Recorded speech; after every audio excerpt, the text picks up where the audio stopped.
காலையினுடைய இந்த செக்மெண்ட்ல நாம சந்திக்க இருக்கக்கூடிய நபர் ஆஸ்ட்ரோ கவுன்சிலர் ஜோதிட திலகம் திருமதி பாரதி ஸ்ரீதர் அவர்கள் நமக்காக காத்துட்டு இருக்காங்க. வணக்கம்மா. வணக்கம். நல்லா இருக்கீங்களா? நல்லா இருக்கேன். நீங்க ரொம்ப ரொம்ப நல்லா இருக்கும்.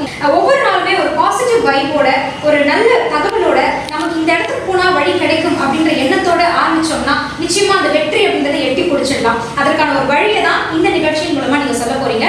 ஒவ்வொரு ராசிக்குமான பொதுவான பலன், இந்த வருடத்திற்கான பலன் மட்டும் இல்லாம அவங்களுக்கு பரிகாரம் தரக்கூடிய அந்த கோயில் எங்க இருக்கு அப்படின்றதையும் சேர்த்து சொன்னீங்கன்னா அது எங்களுக்கு இன்னும் யூஸ்ஃபுல்லா இருக்குமா? ஸோ இன்றைக்கு முதல் ராசியிலிருந்து நம்ம ஆரம்பிப்போம். ஸோ மேஷ ராசிக்கான இந்த வருடத்திற்கான பொது பலன்கள். கண்டிப்பா. அதாவது ஜோதிடம் அப்படிங்கிறதே நம்பிக்கை சார்ந்த ஒரு விஷயம்தான். அதில் ஜோதிடம் ஆன்மீகம் ரெண்டு கண்களை போன்றது மனிதனுக்கு. ஸோ ஒவ்வொரு நாளும் மனிதனினுடைய எதிர்பார்ப்பு இன்னைக்கு நம்ம நல்லா இருக்குமா, நமக்கு என்ன விதமான நல்ல பலன்கள் இறைவன் நமக்கு கொடுத்துருக்காரு அப்படிங்கிறது கிரகங்கள் மூலமாக தெய்வம் நமக்கு செய்யக்கூடிய கர்மாக்களுக்கு ஒவ்வொரு நாளும் நம்ம இறைவனை என்ன விதத்தில் வணங்க வேண்டும் அப்படிங்கிறது ஜோதிடம் நமக்கு ஒரு பெரிய உறுதுணையாக இருக்கு. ஸோ கிரகங்களுக்கு நம்ம செய்யக்கூடிய பரிகாரங்கள் நம்ம செய்யக்கூடிய கர்மாக்களுக்கு அது ஒரு விடிவு காலமாக நமக்கு வருவது தான். அதனால ஒவ்வொரு கிரகங்களுக்கும் ஒரு ஆலயத்திற்கு சென்றால் அதற்குன்னு ஒரு பெருமைகள் ஒரு மகிமை இருக்கத்தான் செய்கிறது. அந்த வகையில இந்த பிளவ வருடத்துல பார்த்தீங்கன்னா இந்த சித்திரை மாதம் மேஷ ராசி நேயர்களுக்கு பலன்கள் ரொம்ப அமோகமாகவே இருக்கு. ஏன்னா போன வருடத்தை விட இந்த வருடம் மேஷ ராசி நேயர்களுக்கு எதிர்பார்ப்புகள் நிச்சயமாக ஏமாற்றங்கள் தராது. வேலை விஷயமாக இருக்கட்டும், குடும்ப சூழ்நிலைகளாக இருக்கட்டும், திருமணம் சார்ந்த விஷயங்களாக இருக்கட்டும், எல்லாத்திலேயுமே வெற்றியை காண்பக்கூடியது இந்த மேஷராசி நேயர்களுக்கு பிளவ வருடத்துல. இந்த வருடத்தில் மேஷராசி நேயர்களுக்கு திருமண யோகம் மற்றும் குழந்தை பாக்கியம் இது ஆகஸ்ட் மாதத்திலிருந்து செப்டம்பர் மாதம் வரைக்கும் இதற்கான அனுகூலமான கிரகங்கள் காணப்படுகிறது.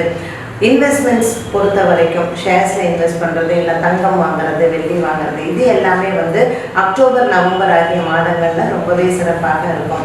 புதிய தொழில் தொடங்குவது, கூட்டு தொழில் தொடங்குவது, அரசாங்கத்தில் இருக்கக்கூடிய பணியில் இருப்பவர்களுக்கு வேலை உயர்வு வருவது, இது எல்லாமே இந்த ராசி நேயர்களுக்கு ஆடி மாதத்திலிருந்து தை மாதம் வரைக்கும் இவர்களுக்கு நற்பலன்களை எதிர்பார்க்கலாம். சனி பகவான் 10ஆம் இடத்தில் கோச்சாரத்தில் இருக்கக்கூடிய இந்த காலகட்டத்தில் வேலை விஷயத்தில் ஒரு சிலருக்கு மன தடுமாற்றங்கள் ஏற்படலாம். சில எதிர்பார்ப்புகள் ஏமாற்றங்களாக மாற இருக்கலாம்.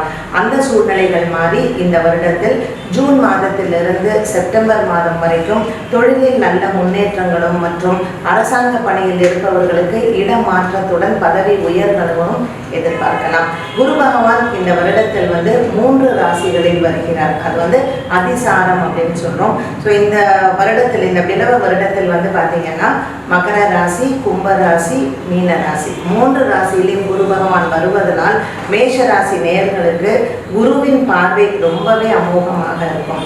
என்னதான் கிரகங்கள் நமக்கு நல்ல பார்வைகள்ல நல்லா இருந்தாலும் கூட தனிப்பட்ட ஜாதகத்தில் நமக்கு என்ன மாதிரியான தசா பலன்கள் நடக்கிறது அப்படிங்கிறது ரொம்ப ரொம்ப முக்கியமான ஒன்று. அப்ப மேஷ ராசியை எடுக்கும் பட்சத்தில் அஸ்வினி, பரணி, கார்த்திகை இந்த 3 நட்சத்திரங்களும் மேஷ ராசியில் வருது. ஸோ இந்த வருடத்தில், இந்த பிளவ வருடத்தில் குரு பகவானினுடைய மாற்றம் இருக்கு, சனி பகவானினுடைய மாற்றம் இல்லை. மார்ச் மாதம் 2022ஆம் ஆண்டில் ராகு கேத்து பயிற்சி வருகிறது.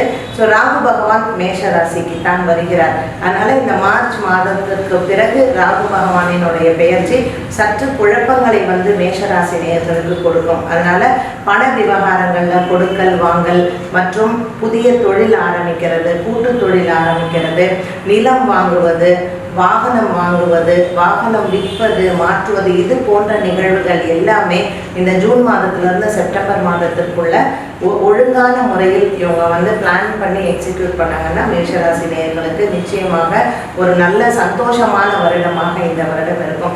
ஏன்னா மனிதனுக்கு எதிர்பார்ப்புகள் இருக்கும் பட்சத்தில் ஏமாற்றங்களும் நிறைய இருக்கும்.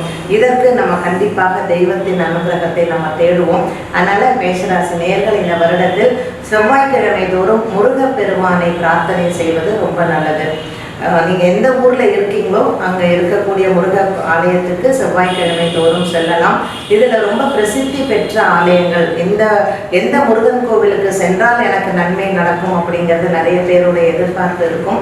பொதுவாகவே நதிகள் ஓரங்களில் இருக்கக்கூடியது, சமுத்திர ஓரங்களில் இருக்கக்கூடிய தெய்வங்களுக்கு வந்து பலன்கள் வந்து அதிகமாக கொடுக்கக்கூடிய ஒன்று. அதன் சார்பாக பார்த்தீங்கன்னா சென்னையில் இங்கே நமக்கு வந்து பெசன்ட் நகரில் இருக்கக்கூடிய அறுபடை முருகன் ஆலயத்திற்கு செல்லலாம். ஏன்னா 6 முருகனையும் ஒரே இடத்துல நம்ம வந்து பார்க்கலாம். திருச்செந்தூர் சென்று முருகனை வழிபட்டாலும் ரொம்ப நல்லது. இந்த அறுபடை முருகன் வந்து பார்த்தீங்கன்னா இங்கே இந்த ஆலயத்திற்கு ஏன் செல்ல வேண்டும் மேஷராசி நேயர்கள் அப்படின்னா, மேஷ ராசியில் வந்து சூரிய பகவான் சித்திரை மாதத்தில் உச்சனாக இருப்பார். சனி பகவான் அந்த ராசியில் வந்து பார்த்தீங்கன்னா நீச்சனாக இருப்பார். செவ்வாய் வந்து அவருடைய சொந்த வீடு.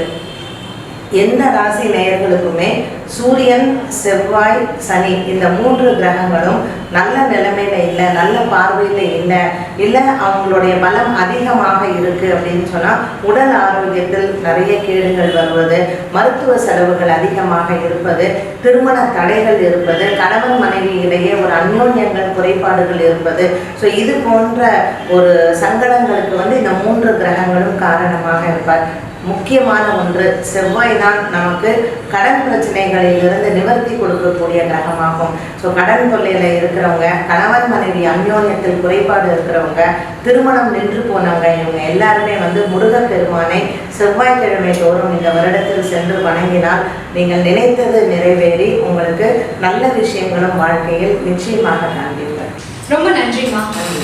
நேர்களே, உண்மையிலே சமுத்திர கடவுள் அப்படின்னு சொன்னா நம்ம எல்லோருக்குமே திருச்செந்தூர் முருகர் மட்டும்தான் தெரியும். ஆனா அம்மா சொன்ன பிறகுதான் சென்னையிலுமே பெசன்ட் நகர்ல அந்த கடற்கரை ஓரமா இருக்கக்கூடிய அறுபடை முருகர் இங்கேயும் போய் தரிசிக்கலாமே அப்படின்ற ஒரு எண்ணம் நம்ம மனசுக்குள்ள வந்திருக்கு.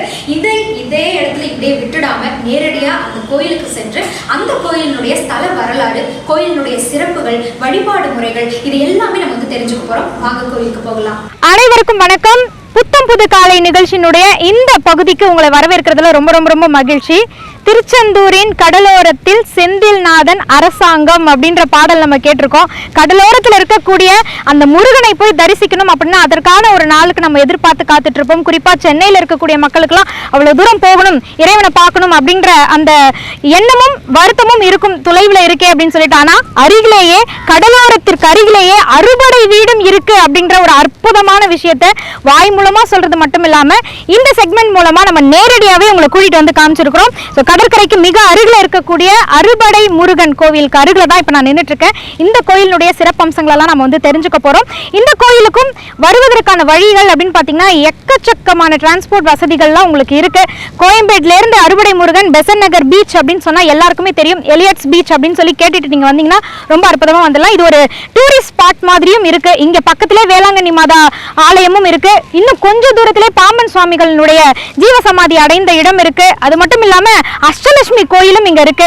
எல்லா விதமான இடங்களையும் ஒரே நாள்ல நீங்க வந்து தரிசிட்டு போற மாதிரி ரொம்ப சிறப்பா வந்து எல்லாமே பக்கத்துல அமைஞ்சிருக்கு. வெளியூர்ல இருக்கக்கூடியவங்க நிச்சயமா ஒரு முறையேனும் சென்னையில இருக்கக்கூடிய கடற்கரை ஓரத்தில் இருக்கக்கூடிய இந்த அறுபடை முருகன் கோயிலுக்கு நிச்சயமா வரணும். அதுவும் நம்மளுடைய மேஷ ராசிக்கார அன்பர்களுக்கு வந்து இது மிக சிறந்த ஒரு ஸ்தலம். இப்போ இந்த கோயிலுக்கு நீங்க வந்தீங்கன்னா உங்களுடைய கவலைகள் எல்லாம் பறந்தோடிடும் அப்படின்னு சொல்லியிருக்காங்க.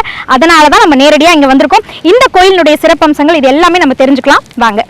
பெசன்ட் நகர்ல எலியட்ஸ் கடற்கரை கிட்ட இருக்கக்கூடிய அறுபடை வீடு முருகனை இப்போதான் தரிசிச்சுட்டு வரேன். அற்புதமான தரிசனம். கந்தன், முருகன், குமரன், கதிர்வேலன், சண்முகன் என்று அழைக்கக்கூடிய எல்லா முருக கடவுளையும் ஒரே இடத்துல தரிசிக்கிறதுக்கான ஒரு வாய்ப்பு கிடைச்சது. இங்கேயுமே முகக்கவசம் அணிகிறது அப்படின்றது ரொம்ப கட்டாயமா வச்சிருக்காங்க. சமூக இடைவெளியை பின்பற்றிட்டு தான் இருக்காங்க. அதனால இந்த காலகட்டத்தில் வரக்கூடிய நீங்களும் இதை பின்பற்றணும், நாங்களும் பின்பற்றியிருக்கோம். அது மட்டும் இல்லாமல் இந்த கோயிலுடைய துவக்கம் அப்படின்னு பார்த்தீங்கன்னா இப்போ கொஞ்சம் நேரம்லாம் மாற்றிருக்காங்க. காலையில் 7 மணியிலிருந்து 11 மணி வரைக்கும் திறந்திருக்கு. அதன் பிறகு பார்த்தீங்கன்னா மாலை 5 மணியிலிருந்து 8:30 மணி வரைக்கும் திறந்திருக்காங்க. அதனால இந்த நேரப்படி நீங்க பிளான் பண்ணிட்டு வந்தீங்கன்னா இறைவனை கண்டிப்பா தரிசிக்க முடியும். அது மட்டும் இல்லாமல் இந்த கோயிலுக்கு ஒரு சிறப்பான வரலாறு இருக்கு. நான் சொன்னேன் இல்லையா, பாம்பன் சுவாமிகள் அருகில தான் இந்த கோயில் இருக்கு அப்படின்ட்டு. ஒரு மிராக்கிளே நடந்திருக்கு அப்படின்னு சொல்லலாம். பல வருடங்களுக்கு முன்பே பாம்பன் சுவாமிகள் அவர்கள் இருந்த போதே இந்த இடத்துல அறுபடை முருகனுக்கும் ஒரு ஆலயம் நிறுவப்படும் அப்படின்னு சொல்லி இருந்திருக்காரு. முன்கூட்டியே நமக்கு கணித்து இந்த மாதிரி ஒரு இடத்துல அறுபடை முருகனுக்கும் ஒரு கோயில் எழும்பும் அப்படின்னு சொல்லிட்டு எப்படி பாம்பன் சுவாமிகள் சொல்லியிருந்தாலோ அதே மாதிரி நடந்திருக்குங்க. கிட்டத்தட்ட 1984 வருஷம் டாக்டர் அழகப்பன் அப்படின்றவருக்கு ஒரு எண்ணம் தோன்றியிருக்கு. அறுபடை வீட்டிற்கும் செல்லாம சென்னையிலேயே இந்த அறுபடை வீடையும் மக்கள் ஒரே இடத்துல தரிசிக்கணும் அப்படின்ற எண்ணம் உருவாகி எல்லார்கிட்டையும் அனுமதி கேட்டு 1985 இதை ஆரம்பிச்சு துவங்கி இருக்காங்க. அரசின் அனுமதியை பெற்று துவங்கி படிப்படியா கட்ட ஆரம்பிச்சு 2002 பிரதிஷ்டை பண்ணியிருக்காங்க. இப்ப முழுவதுமா சிறப்பா மக்கள் வந்து வழிபட்டுட்டு போற வகையில அனைத்து வசதிகளும் வந்து இங்க நிறுவப்பட்டிருக்கு. இந்த கோயில் உண்மையிலேயே பாம்பன் சாமிகளுடைய கணிப்புல உருவான கோயில் அப்படின்னு கேட்கும் பொழுது உள்ளுக்குள்ள உண்மையிலே மெய்சில் இருக்குது. அறுபடை வீடுகள் திருப்பரங்குன்றம், திருச்செந்தூர், சுவாமிமலை, பழமுதிர்ச்சோலை, பழனி, திருத்தணி இப்படி 6 இடங்களுக்கு சென்று முருகனை வணங்க வேண்டிய நாம் எல்லோருக்குமே ஒரே இடத்துல அவங்க காட்சி கொடுக்குறாங்க அப்படின்னா அது நம்மளுடைய சென்னையில எலியட்ஸ் கடற்கரைக்கு, பெசன்ட் நகர்ல எலியட்ஸ் கடற்கரைக்கு அருகில் இருக்கக்கூடிய இந்த அறுபடை முருகர் கோயில் தான்.